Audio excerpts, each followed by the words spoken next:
who's the heat winner, who progresses straight to the final. Yeah, so interesting racing later on today. And the first one up is going to be the women's pair. So this is the first semi-final of the women's pair, 3 through to tomorrow's final. And you can see Germany, Italy, centre lanes, the British, and then Prendergast and Gawler, the New Zealand world champions, Arsic and Zaric from Serbia, and the first German pair. So here we go to the second German pair. That's Alicia Meyer, furthest away from you, and her stroke woman, Anna Hartl.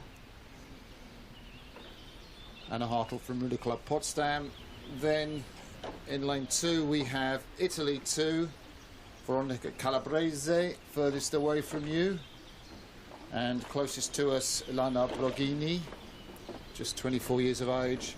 Here's the Brits that did very well yesterday, Bowron McKellar, and closest to you, stroke Harriet Taylor.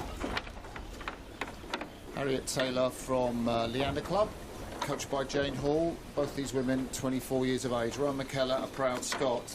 There they are, the world champions, and really on fire this year in terms of their form. Kerry Gawler on the left of your screen, and Grace Prendergast with the very distinctive red hair on the right.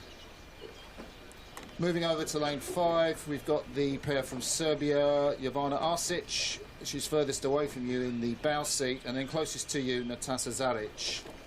And then right on the outside, closest to the TV cameras, it's the first German pair of Hannah Borschein and Leigh Catherine Kuhner.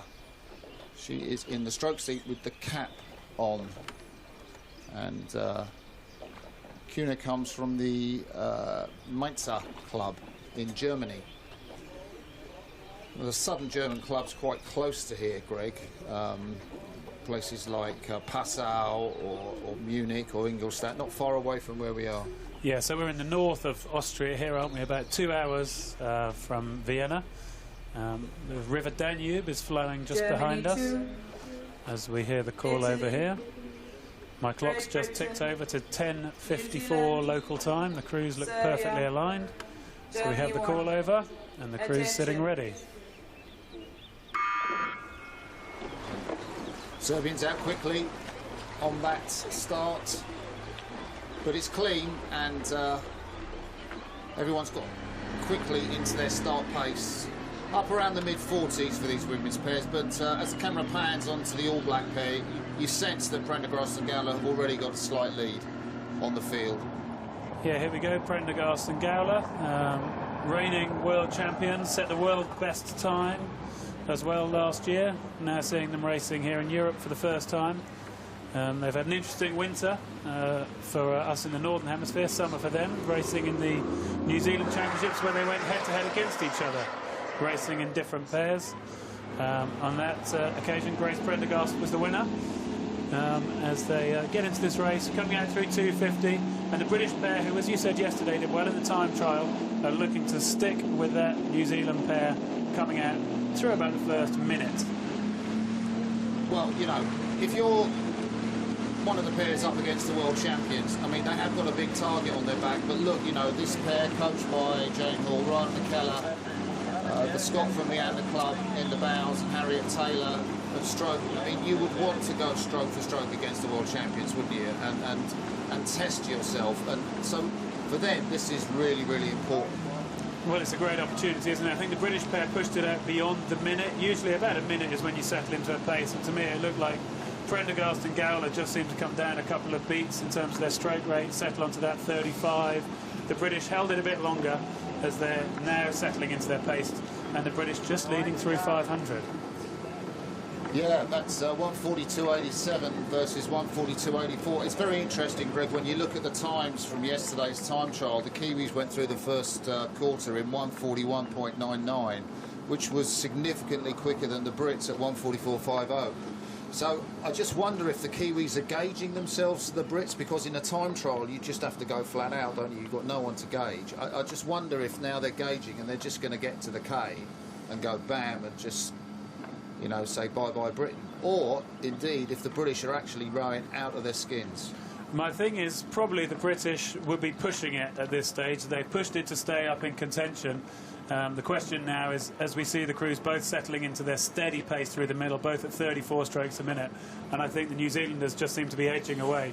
In fact, it's more than edging away. They're taking about 30 centimetres every stroke just at this phase, and the British pair now really need to hang in and make sure they don't pay too much for that early start where they kept it going from minute 1 to about 90 seconds, 60 seconds to 90 seconds.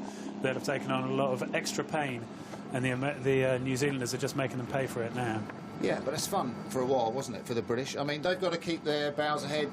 There's a great battle between Germany 1, Hannah Borschein and Lee-Catherine Kuhner, and the Italian pair, Calabresi and Broghini. They are duelling in a very tight duel for that third qualifying space. So as we're looking at this, the first 3 crews will progress to tomorrow's final, and the crew in black, the All Blacks from New Zealand, they've only just come over here recently. They've been training and racing on Lake Karapiro down in New Zealand, and we've heard they've been absolutely blasting everybody away, been in great form, that pair, coached by Gary Hay, and it looks like it's business as usual for them now.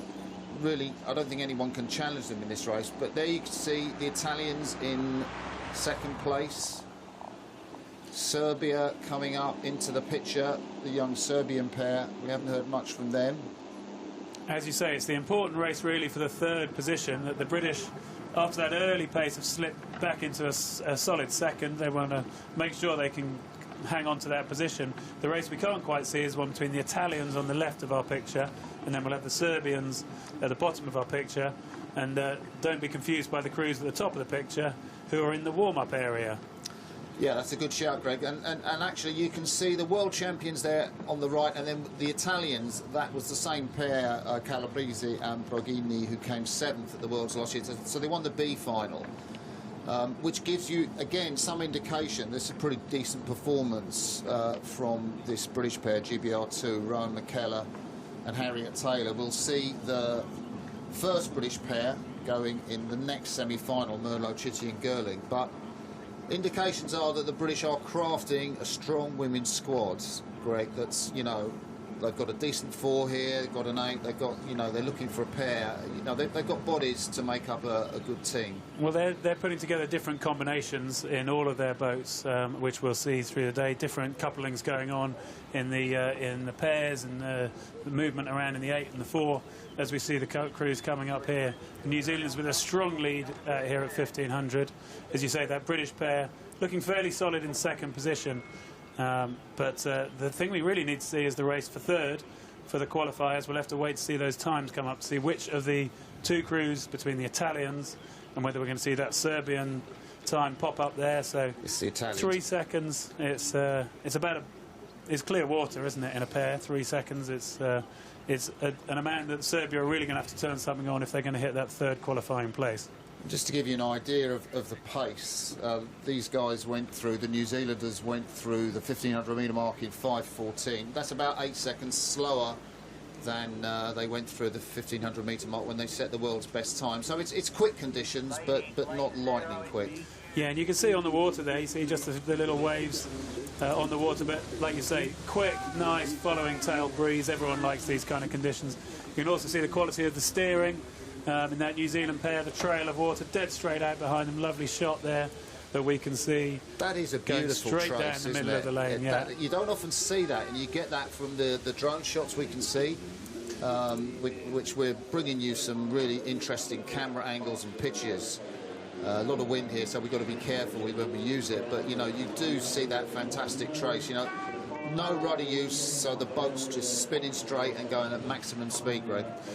That's right. One of the athletes in each boat has the rudder attached to their foot, so it's a skill to keep the boat going straight down the centre of the lane. Make sure you only row 2,000 metres. Don't want to row 2,020 because you veer along from side to side. And the New Zealanders now have got a great lead, and the British are getting themselves in a race with the Italians for their second place, as we see New Zealanders clearly coming across the line. Prendergast and Gowler dominant as we would expect in this event, and it's all looking quite tight here. The British are keeping the Italians at bay as the British come through for the second qualifying place, and then Italy getting that third qualifying place, and they've seen off the challenge from Serbia here, who are racing with the German pair for 4th and 5th. So we'll have confirmation of that result for you shortly. Great race to start with the world champions here from New Zealand, and you know it's always enthralling to look at the way that Gowler and Prendergast row. Gowler on the right of your picture, Prendergast, Grace Prendergast on the left of your picture. Prendergast just 25 years of age, and Kerry Gowler just 1 year younger at 24. And prospects for this pair amazing, I think. And they always look like they're in control during the race. Kerry Gowler impassive in her facial expression, as we see them now just calmly rowing away and saying, time for us to go and get ready. We're thinking about tomorrow's final already. It's the Serbian pair, I think, we're looking at there off the start. And then we go to that first 500 where the Brits were really, really pushing, and great to see, you know, cheeky almost. What are you doing up here? Yeah, well, it's great to know you can get that kind of boat speed out that the British were able to do, albeit that whether they conserved a bit of energy in that last 500, they knew they weren't going to come rowing through these New Zealanders, and we saw the Italian pair come back to them, but it'll be all to play for the medals, I think, tomorrow. But we see Prendergast and Gowler making a strong claim, 11 seconds ahead of the British pair, and then the Italians back there in third qualifying. So that was the result of the first semi-final. The races are quite close together today.